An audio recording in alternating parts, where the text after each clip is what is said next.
chauve-souris peut détecter un moustique dans le noir total grâce à des sons ultrasoniques. Une vision plus un système sonore, c'est un super-héros de la nature. Dans le petit village de Mortebrume, la routine tranquille des habitants se brise lorsqu'un étrange phénomène surgit. Les animaux de compagnie, si doux et affectueux auparavant, commencent à adopter des comportements inexplicables. Un chien autrefois fidèle refuse d'obéir, grognant à la moindre tentative de son maître de l'approcher. Des chats se mettent à fixer leur propriétaire avec une intensité glaciale, leurs yeux brillant d'une lueur surnaturelle.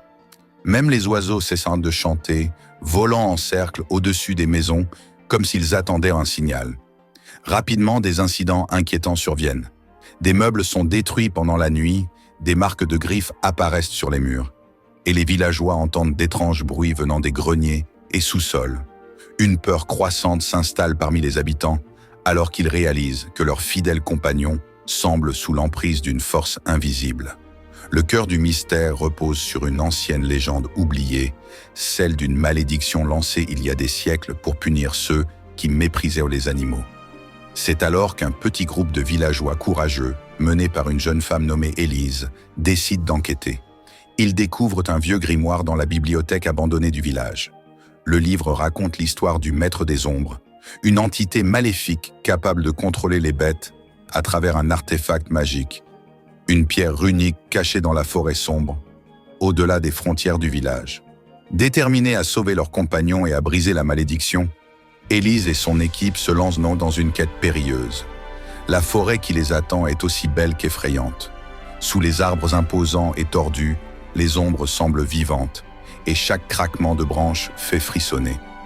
Les animaux du village les suivent, leur regard froid et menaçant perçant l'obscurité.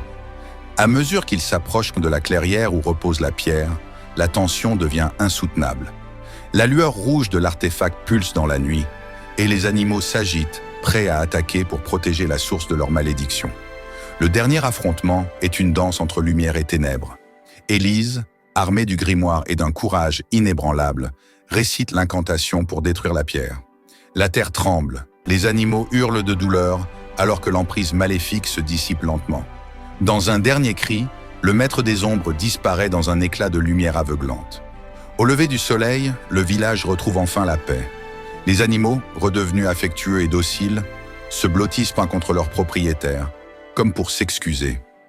Élise et les villageois comprennent alors l'importance de traiter leurs compagnons avec respect et amour, car parfois, la frontière entre le bien et le mal peut être aussi mince qu'un souffle de vent.